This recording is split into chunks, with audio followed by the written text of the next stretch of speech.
What is going on, everybody? My name is Conor and Lorraine. Welcome back to the week of Hero Zero. This is the Heroes for Hire podcast. We are back again talking one comic book character, as we do every single week. We talk their good points and their bad points, and we generally just give you a bit of a rundown of everything to do with that character. Now, I'm joined as always by my best man, Mr. Sean. Me and Sean, how's it going? I'm good, Conor. I'm a little nervous because... Yeah.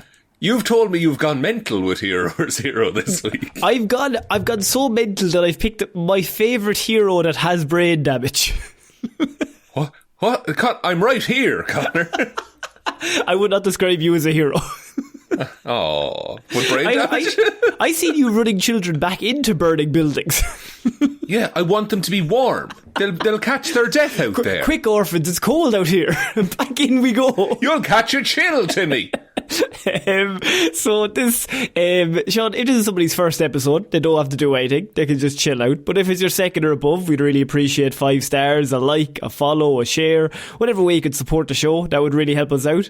We are currently going for 200 5-star reviews on Spotify before the winter solstice. And once again, Sean, we're creeping up, and as we get closer, and the rules state that if we get to 200 before the winter solstice, Sean has to give us winter solstice fact for every single 5-star review we get over 200. I just want to go on record as saying this is horse shit. I never agreed to this. And the best part was we did it for the summer, and you only had about 3 facts, and we were like over it by like 20. But like, it did get to the point though that people were providing facts to me. Yeah, I was more disappointed by them because that means it's kind of like they're helping the kid who does no work in school, and they're just like allowing them to copy off their homework. But I'm a laugh, Conor.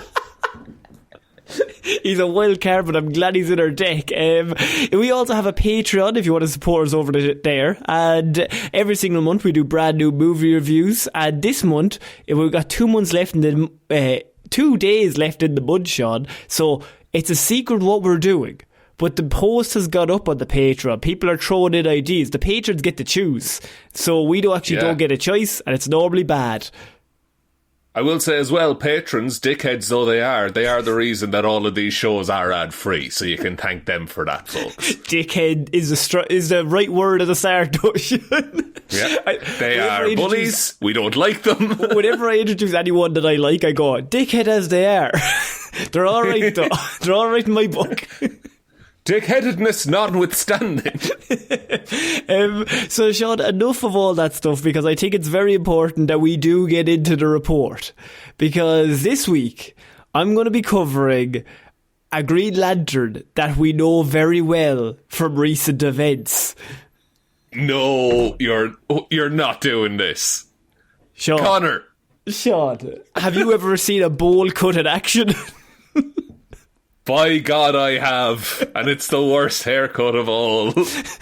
I'm going to be talking about everyone's favourite, least favourite Green Lantern. That is Mr. Guy and Mr. Gardner. Guy Gardner. What a man. He just lives a life that you can't even imagine what it's like.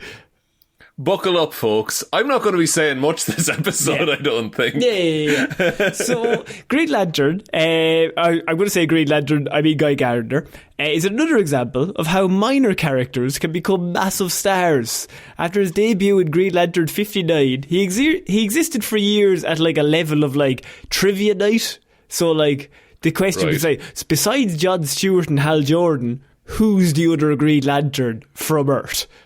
Oh, he was just like a random sham that was added in for a little bit. Yeah, before rising to a long and successful career as it says A-lister, I'm going to say B-lister even at his best.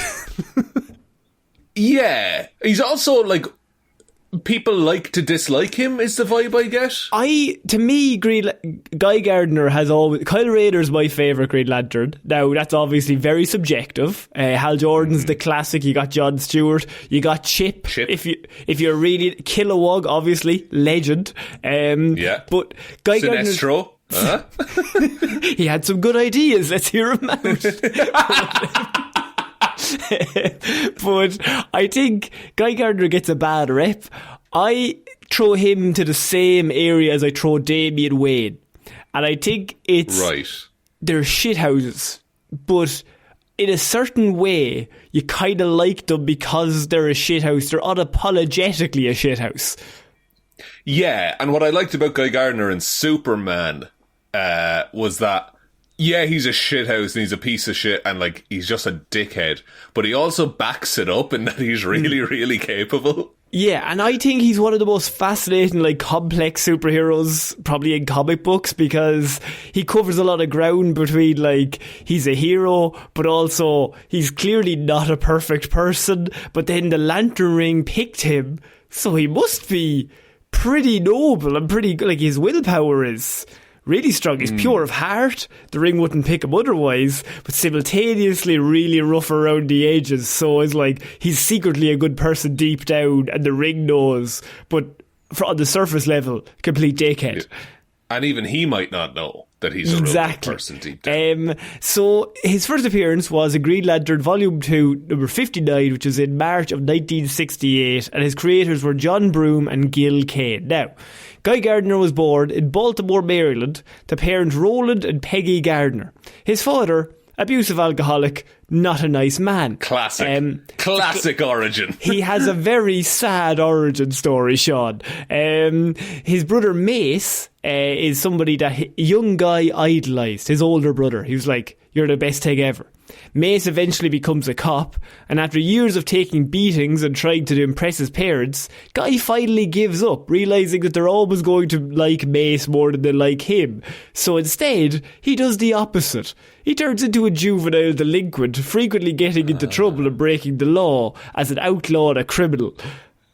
Right, so but he's still looking for attention more than all. Exactly, more than anything. But Mace is going to get all the good attention, so he's going to get all the bad attention. Interesting character motivation. After his 18th birthday, his brother finally straightened him out. When Guy stole a car, rather than let him go to city jail, Mace beat the ever-living piss out of him, told him to stop making people ashamed of him, get some real clothes and a decent job. He then loaned Guy some money that he had and told him it's the last time anybody else is ever going to look out for you. This is your last shot. Make it work. Jeez, okay. Even if they're related, can a policeman just beat the shit out of someone? I suppose that's an interesting question, because the rules are, though, you are allowed to kick the shit out of your own brother most of the time. Yeah, like, fair enough, you could charge it as assault, but it's a bad move to do it. Because I think, like, they've been kicking the shit out of each other since they were, like, 4. So yeah, I think if you hit someone when you were 4, you're allowed to hit them at 38. If you hit them consistently, then, like, if you grew up together in the same house, you're allowed to get into a fight. Yes. And, like, it's up to you then if you want to take it further. But, yeah, Guy Gardner... Don't be assaulting random people. Is what Sean obviously thinks you should, but I'm saying don't. No, I'm non-threatening, Connor. I would never get in a fight in my life. Don't you have a brother? Yeah, we don't fight anymore. Not anymore after the incident. After the court case, I mean. Of course, I'm not legally allowed to talk about it. I think he's a lovely man. So he loans Guy some money, and Guy actually turns his life around. He takes out his aggression playing undergraduate football, and later his brother Mace was revealed actually to be a dirty cop, and drug dealers shot him and left him paraplegic. Okay? Jesus. So rather than continue living, Mace then, Sean, commits suicide by drowning himself in a river. Oh, it's a rough death. Yes. Guy Gardner then loses his dad, who also dies. So everything's coming up Millhouse for old Guy. I mean, his dad was kind of a piece of shit. See, his dad was a dickhead, so that's not as sad, but his brother... was the only guy who his ever brother had his best interests at heart, aside from beatings. So for a time he actually worked counselling prisoners before settling into a more permanent job as a gym teacher for children in special education. So at this point, Guy, he's just had a rough childhood. He's a bit angry, but nice man all along. Yeah, and like willing to help. And like he knows I have these skills, I can help in this way, this capacity. And this is where we get into Guy's lantern origin, because it's very, very interesting, because all they did was they took Hal Jordan's origin and then they turned it on its head. It went 180. because Right. where the previous Green Lantern of Sector 2814 was named Abin Sur, he crash lands on Earth, he chooses someone to replace him shortly before he dies, and the ring goes to Hal Jordan. That's the origin of Hal Jordan. The best scene in that 2011 Green Lantern movie. The only good scene in the 2011 Green Lantern, You of know course. what? You're correct. But you know what? What if I told you, Sean, that when he crash lands and the ring goes up, it found two people that were worthy to pass the ring on to. And the two people it found were Guy Gardner and Hal Jordan. So, either one could have gotten it. And the only reason that Hal Jordan was chosen was because at the time he was geographically closer to the crash site than Guy Gardner was. Wow. I kind of like that though, because it also means, because there is so many lanterns as well, I like the idea that there's so many worthy options on Earth. It also gives Guy ammunition to feel maybe a little aggrieved that he wasn't chosen. What a thing for a second child as well, to be the unpicked Green Lantern. Oh, Sean, you're picking up what I'm putting down here. Exactly. Yeah, he's got a complex. It was almost purely by chance. So it wasn't because Hal was better. It was just because he was closer. You could stomach it if Hal was like the greatest dude who ever lived. Yes. But like, he's no better than Guy in a lot of ways. However, then it got worse because Guy was chosen as the backup Green Lantern. So, should anything ever happen to Hal, or should he be unable to fulfill his duties, Guy Gardner would be Earth's Green Lantern. After finding this out, Guy, by the way, doesn't know this. Hal finds this out. He then journeys to Baltimore and joins the gym where a guy is like working out, and the two quickly become friends, though Hal never tells him the real reason that he's there. Oh, and that's all going to come out later, I'm sure. Oh, absolutely. Guy works a few years as a teacher until one day he's on a field trip with his students to California. While on the field trip, a destructive earthquake rocks a bridge the class is crossing in a school bus. The bus careens towards the edge and is like half hanging off and hanging on. Isn't that quite similar to the first Green Lantern? It was like a train over a bridge. Very, very similar. Very similar. So, interesting. Everybody on the bus escapes through the emergency exit in the rear of the bus, except Guy and a young girl. Guy is trying to save her when the bus gives out and the two plummet to their death. Luckily, old Hal Jordan is there as Green Lantern. He saves both of them because he's been hanging out with Baltimore with him non-stop, so he's just around. What a nice guy. Hal recognises Gardner as the man who worked with him in prison and the man whom Abin Sur originally chose to receive his power ring. So Hal knows who he is. And he's like, oh, I just saved this bus. You're the teacher on the bus. Cool. So the two are brought to solid ground, but the accident has broken Guy's legs. Guy broke both of his legs in the accident. For just about a year, Guy Gardner is bedridden and forced to use a cane or crutches to walk. Jesus. He goes through a lot, this guy. Oh, it gets worse. Don't worry. Once Guy heals enough to walk on his own, things start to return to normal. He finds he's still racked with guilt over the near death of the entire class, and he's getting a little... He's probably depressed, really. He's just like absolutely just... And understandably so. He's had the lowest of the low. Guy takes a break from teaching, feeling he's unable to do his work anymore. He then starts to travel the country and see places he always dreamed of. It's on his travels that he meets a girl called Carrie Limbo at a stage fest carnival. She's a fortune teller, and during the reading of Guy's future, she tells him that he will inherit a part in a great tradition involving the colour green.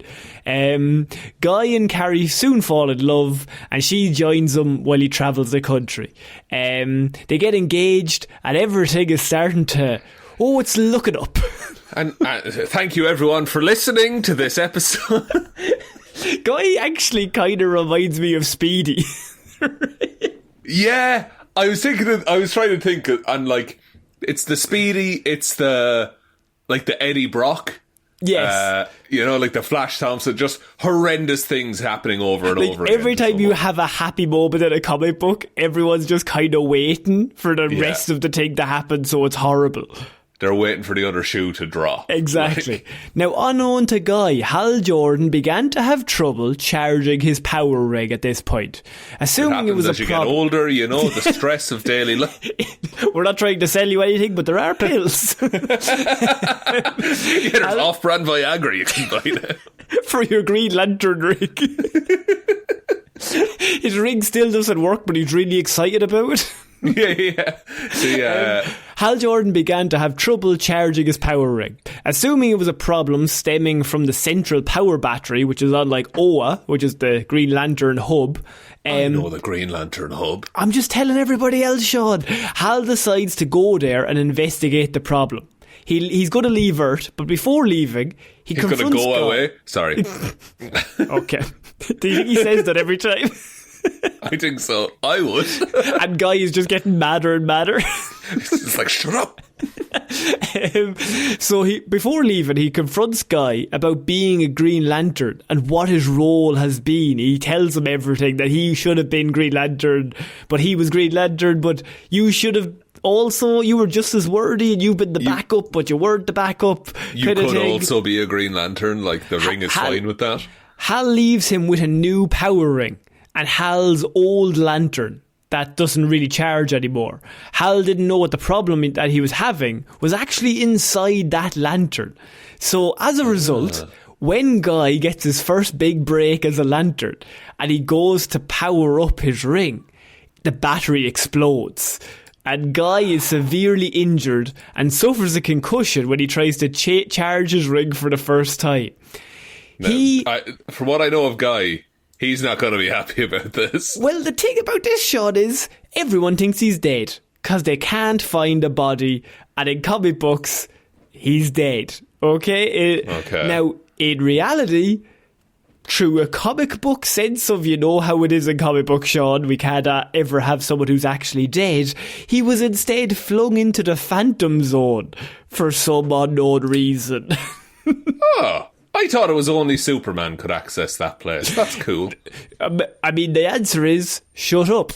Yeah. The answer is it happened. There's no change. The answer is, we pretended to kill him and then we wanted him back. So we needed a reason.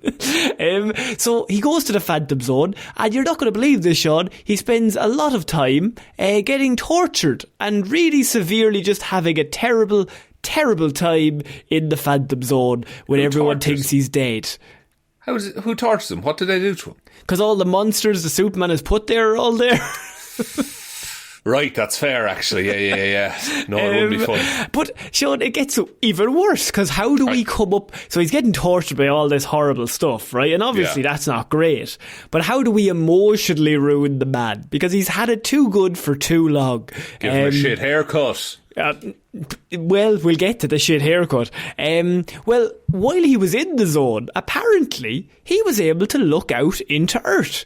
And from his vantage point, he saw Carrie, his fiancée, mourning his apparent death. And then he saw Hal Jordan consoling Carrie. No! Hal Jordan, you dog! He then sees Carrie and Hal eventually become lovers. And the longer Guy watches, the more anger and rage overwhelm him. Understandable, to be honest. You know what? I've never read anything. When I read Guy Gardner and he's like, I hate Hal Jordan, I'm like, you know what? Fair. Honestly, justified. The man ruined your life and then ruined it again. He's literally taken his identity. Yeah. Yeah, and now his wife as well. While in the zone, he actually encounters a demon named Sapal, and it's trying to escape and conquer the world. But Guy actually uses his remaining power and he defeats it. However, the battle only makes Guy's physical and psychological damage even worse, because he continues to watch Hal and Carrie's life together as his brain just... Like, he's making last-ditch efforts to try to escape the zone. And as a last-ditch effort, he reaches out to Carrie to try and get her, like, psychic abilities. And on the very day that Carrie and Hal were going to get fucking married, Sean, Guy finally actually gets through to her, and she enters a trance and realises he's still alive. in the Phantom Zone. And he's not angry at her at all, because she thinks he's dead. Exactly. It's the other guy. It's Hal come on. It's the other one that everyone's like, wow, isn't Hal a great guy? He's the best of the best. He's like, he ruined my entire life. So Hal quickly gets Superman's help, because he's now like, oh, guy's alive, I'll go help him. So they go into the Phantom Zone and they're like, Guy, we're here to help you. And Guy immediately starts attacking them. Because he's mental now, right? Because he sees Hal Jordan in front of him and he's like, honestly, I'm willing to die. Yeah. Right now. Any free time where I've not been tortured, I've been hating you. I've been thinking about this moment. So he basically thinks that not only has Hal stolen his fucking wife from him, but he also believes that Hal purposely tried to kill him with the faulty battery in the lantern originally. But why? To what end? Because there can't be two, I suppose, is his logic. That Hal is like, get rid of the other one, then I'm the only one. Yeah, I'm the only option for a Green Lantern. So after Hal and Superman leave, because they're getting attacked and they just leave, Guy is pulled into the antimatter universe by an ex-Green Lantern, otherwise known as Sinestro, Sean. Now, he's the yellow one, right? He's the yellow one. And Guy is used by Sinestro, who fuels his rage, especially towards Hal Jordan. However, Superman and Hal do not give up, and they defeat Sinestro, and they return Guy home eventually, right? Unfortunately, once there, Guy's injuries catch up to him, and he becomes comatose, and gets put into a coma in comic books for a few years. So the writers wanted the Guy Gardner conflict and then didn't know what to do with Guy Gardner. They continuously want him, and then he kind of gets in the way, so then they move him along. Right.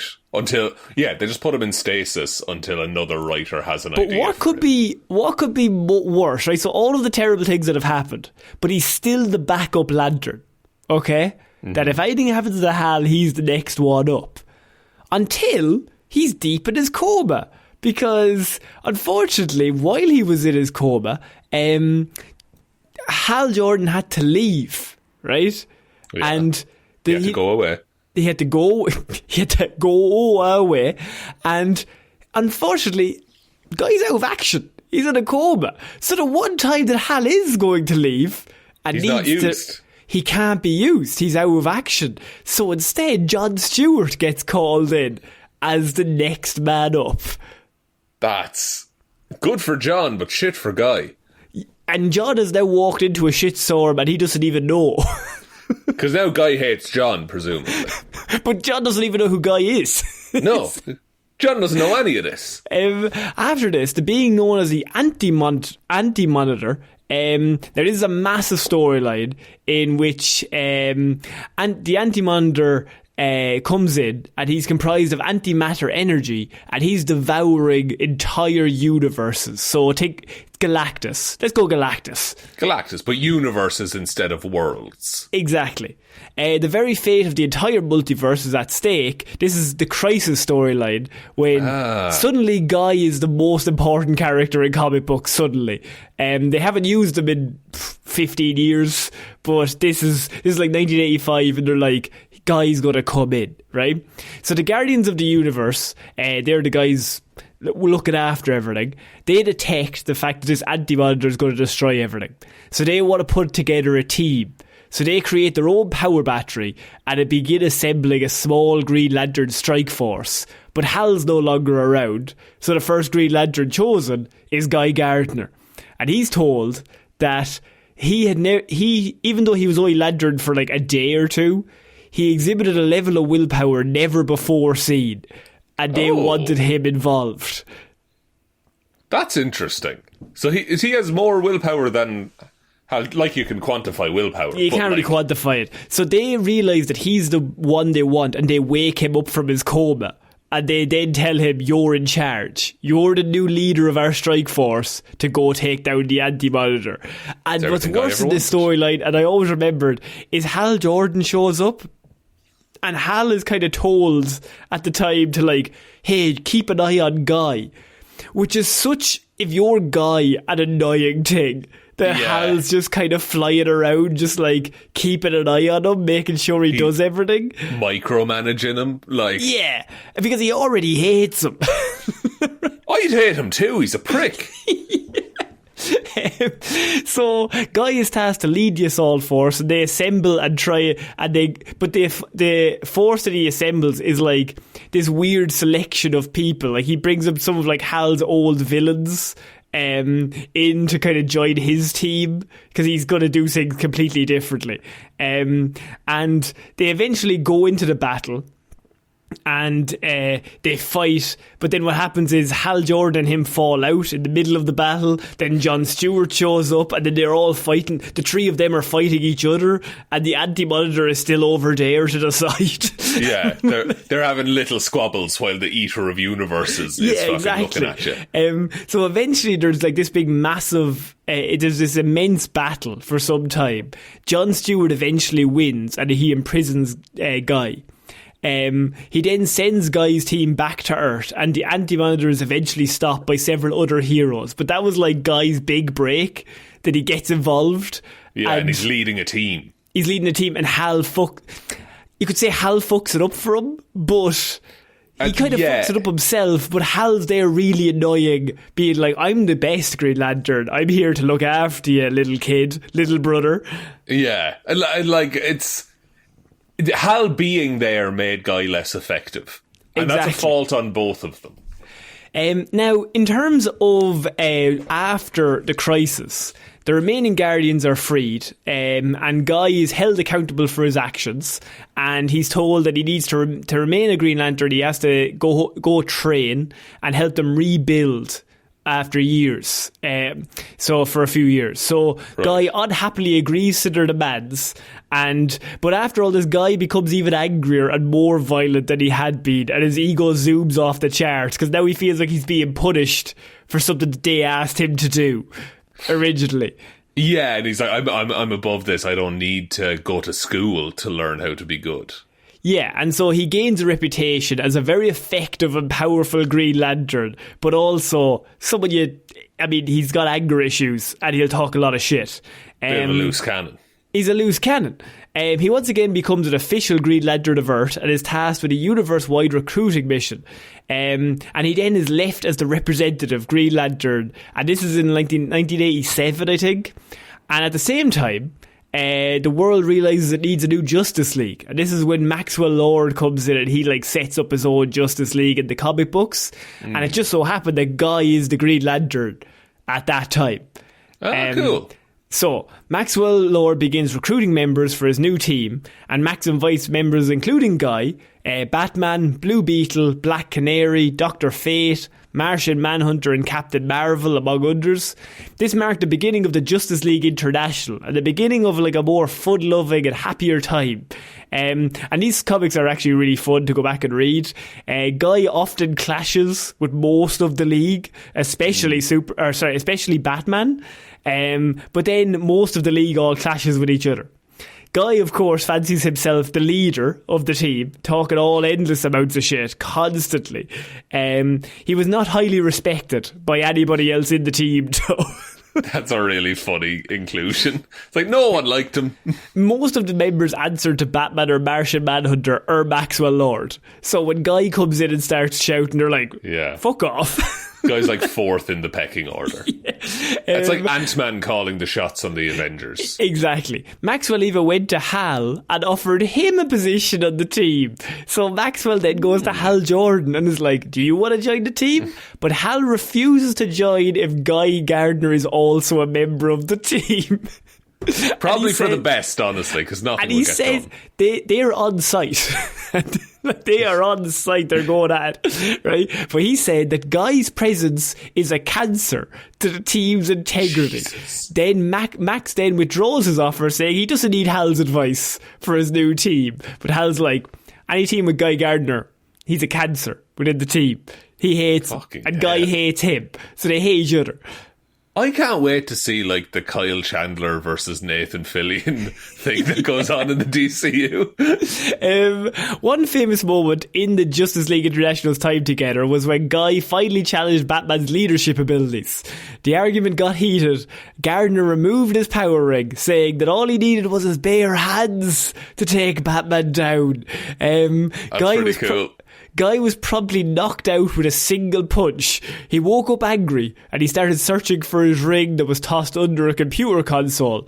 While under the console, he was startled by a rat and then hit his head again, knocking him out again. He awakens this time with a split personality, and this separate personality is apparently one that it is the polar opposite of his everyday, arrogant, sexist, violent, cruel and ego-ridden self, and he instead becomes a humble, modest, sweet pacifist whenever he has a concussion.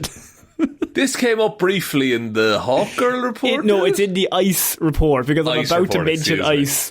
And so Guy and ICE are... They're in an on-again, off-again relationship. You can imagine what Ice's powers are. She's big into fire. Big into cocaine. She's Colombian. Guy becomes infatuated with Ice when she joins the team. Unfortunately for him, most of his advances are shot down because he's a dickhead, and she thinks he's a dickhead. Guy remains vigilant though, and he eventually got her to say yes to a single date. It didn't go well, as Ice then found out they were going to a rooster fight. He also then said that Ice had cottage cheese ties. Jesus, Guy. Pick your fucking moments, will ya? After that, Ice refused to even speak to Guy for quite a while. And the rest of the team all hated him because he was just a dickhead to her. Finally, though, Guy convinced her to give him one more chance. She agreed on the stipulation that they go wherever she wanted and that he act like a perfect gentleman. Guy agreed, and the two went to see the Ice-capades. I suppose they would. Makes sense. It was all going well until Blue Beetle decided that he wanted to play a bit of a prank on the Green Lantern, and so he recruited the help of Kilowog to build a giant-sized bobblehead Guy Gardner to skate on the ice. And when the robot came out, the entire audience laughed and jeered at Gardner, and he was getting madder and madder in the audience, but trying to keep it under wraps as Ice was staring at it. Trying to be a gentleman, of course. Yeah. He then actually challenged Blue Beetle to a fight after that, and Blue Beetle kicked the shit out of him again. Not great. Does he take the ring off every time? Every single time he takes the ring off and he says, I will fight you hand to hand, me and you, and he always gets the shit kicked out of him. It's such a good bit. Because Blue Beetle at the time was putting on weight in the comic books, and Guy was like mocking him relentlessly about the fact that, like, oh, you have a third extra wheel on you, do you? You don't have the speed that you once had. And Blue Beetle Ted is just like, take off your ring. Okay, let's get into a boxing ring. And he kicks the fucking shit out of him. He murders him, like. Yeah. Now, going after all that, he leaves the league eventually. And he goes back to being an alternate. And however, Guy then provokes Hal too many times, and Hal Jordan destroys Guy's power ring. Because the two of them on site. Yeah. Hal was punished for his actions, but Guy was not allowed another power ring due to his reckless fights with other lanterns constantly. The infuriated Guy, he felt he needed to have power, and that he was meant for power. So he began hatching a plan. He worked with Lobo to find a ring of the former Green Lantern, Sinestro. So him and Lobo work together, and I think him and Lobo are very similar as people. They've often clash, but this one time they work together because he realises that Sinestro has an old ring somewhere, an old yellow power ring somewhere. And he just wants a power ring. He just wants a ring. And so he eventually finds the ring, he dons it, and he discovers that it's kind of drained of power, and it doesn't really have a battery or anything, so he doesn't know how to charge it or anything. But on his way back to Earth, they find themselves being attacked by the Green Lantern Corps, and Guy realises that the more the Green Lanterns attack him, the more power the ring gains. So every time they attack him, the more powerful he becomes. Right. That's interesting as like he gets power from getting a rise out of other people. That's a cool, exactly, like, parallel. Even when he had while he has the yellow ring, he actually even rejoins the Justice League of America, but he kind of hates Superman now because Ice has a crush on Superman. So, and the only reason he was still part of the team is because Batman said to Superman, "You should invite him in to kind of keep your enemies close, keep your friends close and your enemies closer, because we can keep an eye on him while he's here." It's better he's here in the meetings than just out doing whatever he wants. Because he's a fucking loose cannon, to be honest with you, Clarke. He's an absolute loose cannon. And this all happened when Doomsday showed up. The famous Superman dies in comic books with Doomsday. Guy was actually there because they were all kind of helping. The Justice League was fighting. Superman eventually gets killed. Guy was hurt badly as well, and he was beaten so bad he couldn't see the swelling. He couldn't see because the swelling has shut his eyes. Despite being blind, he still fought Doomsday to the very end. Guy literally fought Doomsday until he could no longer stand up, which tells you that even though he has all of these flaws, he's still just deep down, like, he will just keep fighting. Yeah, but that's the willpower side of him. That's the willpower. Like, he will just keep getting back up. Yeah, exactly. Now, the thing with Guy Gardner is that he's had so many different storylines, right? And he went through so many different changes. So his popularity goes up and his popularity went down.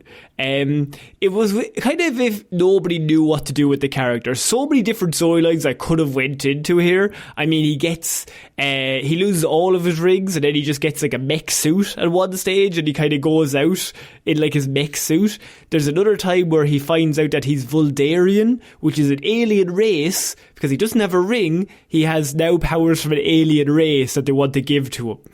Is that still canon or is that changed? That's changed. But the thing is, right, that they didn't know what to do with him, right?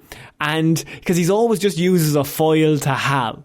And he gets kicked out of the Green Lantern Corps. He then comes back in. Then he started simply carrying guns, and his name was changed to Warrior. He was then given the Ironman suit, as I said, made by Blue Beetle. They were all short-lived. His origin was then changed. Then he was supposed to be an alien with powers. None of these later events ever gave the character any more popularity than he had in the past. But he reaches a certain point and that's it. Yeah, he seemed to peak at the time of like the yellow ring. When he got the yellow ring and that storyline and he was mad at Hal, that was his peak. Guy was kind of killed and he came back without any powers. Then he showed back up with the yellow ring. It was not ever really explained in great detail, but it was more of a retcon to bring the character back through his former standing. It wasn't until Green Lantern Rebirth that Guy came full circle to the character that he was, right? And the reason why I'm as I said, I could have gone way deeper. I didn't even go in Blackest Night, and then like Brightest Day, Darkest Night, whatever. Yeah. But like, I couldn't go into any of that stuff because like we would be here forever. Like, he fought Doomsday. He had that moment with he called himself Warrior for a while. He of course has the bowl cut at all times. That's always the standard issue for the character. The Vuldarian alien stuff is something that I feel like is important to mention, but also I don't think of that immediately when I think of Guy Gardner. I always just think of him being a shithouse. It's way less interesting if he's just an alien who has powers. No, the most interesting origin he has is he's the one that's also chosen, and the ring just finds its way to Hal, and he gets little brother'd. He was the other side of a coin flip, like. Yeah. Powers and abilities. In terms of powers and abilities, he's very intelligent. Because he's got the Vuldarian alien stuff that grants him abilities. I think at one stage he loses his eye and the alien stuff grows his eye back. That's like a comic book. That's the thing that happened. No, once again, not in canon. But it happened once. It happened. And his main equipment, Sean, you can probably imagine, is the green power ring. Now, he has possessed the green ring, the yellow ring, and he's been the leader of the red ring, the red lantern, because of course... I was going to say, he's a very angry man. So he has led them before as well. And so he's covered a lot of rings, and when he's in possession of any of them, he's regarded as an extremely efficient, brutal, powerful and cunning lantern. You do not fuck with him if he has the rings. He knows what he's doing. You might be able to play head games, but he will batter the shit out of you. Yeah, he will throw a bunch of middle fingers at some tanks. It is said that his willpower is so immense and so uncontrollable that even his own power ring can't contain it. Because of this, even when standing still, his ring is constantly sparking and flashing. That's cool. Yes. So, in terms of the ring, I kind of all know what it could do. Basically anything. Ever. Yeah, whatever you need it to do. Whatever the comic book writers can remember that it does. For example, it has animating, artificial intelligence, it's a communicator, it does a costume, energy projection, energy constructs, flight, matter manipulation, invisibility, mind control, phasing, power absorbing, probing, radiation, ring duplication, just transforming, electromagnetic scanning, can do the old wormhole, warps, time travel, can heal him if he wants, can create pocket dimensions. You know how it all is. So fairly standard, really. The thing about the lanterns is they're all basically just gods. And yeah. That's why I really get annoyed when you see them and all they do is like make a big gun. And I'm like, come on. Come on. Turn back time and stop him from being boring. Like, I know you can do anything. Because in comic books they've done anything. Like, a certain comic book writer comes in and goes, oh yeah, they can time travel now. What can you do? I love when there's a Green Lantern that just has a terrible imagination, though. Like, that's one of the best combinations in comics. Well, our favourite one is Kyle Rayner because he's an art teacher. Yeah, he's an artist. So he like paints things. He has a creative mind. Yeah, he thinks abstractly. Yeah, exactly. So that is... I want to do a report on Guy Gardner, and obviously Nathan Fillion plays him in the new Superman movie. He absolutely kills it. And I think Guy Gardner is a really interesting character to play because you have to strike that balance where he's a dickhead, and he just is a dickhead, but simultaneously there's things that have happened to him that you're like, I do kind of agree that Hal Jordan deserved to get the shit kicked out of him there. Yes. Like, you see where he's coming from on every... Like, maybe he didn't process it the best, but you see every reason why he is the way that he is. Yeah, you see, as you said, like, he doesn't process things probably right, but the way he reacts, you can kind of understand. That's kind of all you can do from this character. If you can even slightly understand the logic, then you're like, okay, that's fine. That's cool, because he's just a shithouse. He just winds people up. That's just all he does. Also, he's just constantly doing one-liners, calling people shit. I skipped over all that, but he's just like imagine the worst person. Like, in any group setting. Don't say me. I thought you were going to say, you. Guys, he stole my line. But like, just imagine the group setting where there's the guy there that nobody likes, that's constantly making like sexist jokes or like rude jokes or like jokes that don't really work, or other people say mean jokes, not like funny jokes, just like mean. But like he pays half the rent, so you have to invite him. Like.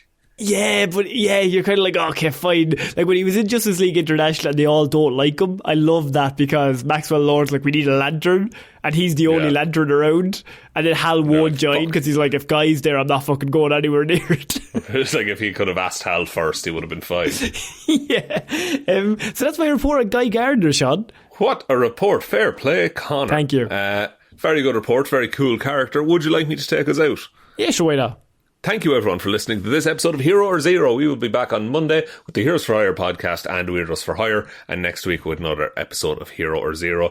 Big thank you, as we said up top, to everyone over on Patreon, patreon.com/Heroes for Hire podcast. Twitter is @Heroes for Hire pod, the 4 is the number 4. Facebook is Detective Divilment's discussion group. Instagram is Heroes for Hire podcast. Blue Sky is Heroes for Hire podcast. And the best way to ever help out the show is to tell one human being that we exist. Just a one, please. I think that's about it, Connor. So I've been Conor Lawler. I've been Sean Meehan. I shall see you all next week, guys. Bye. Bye.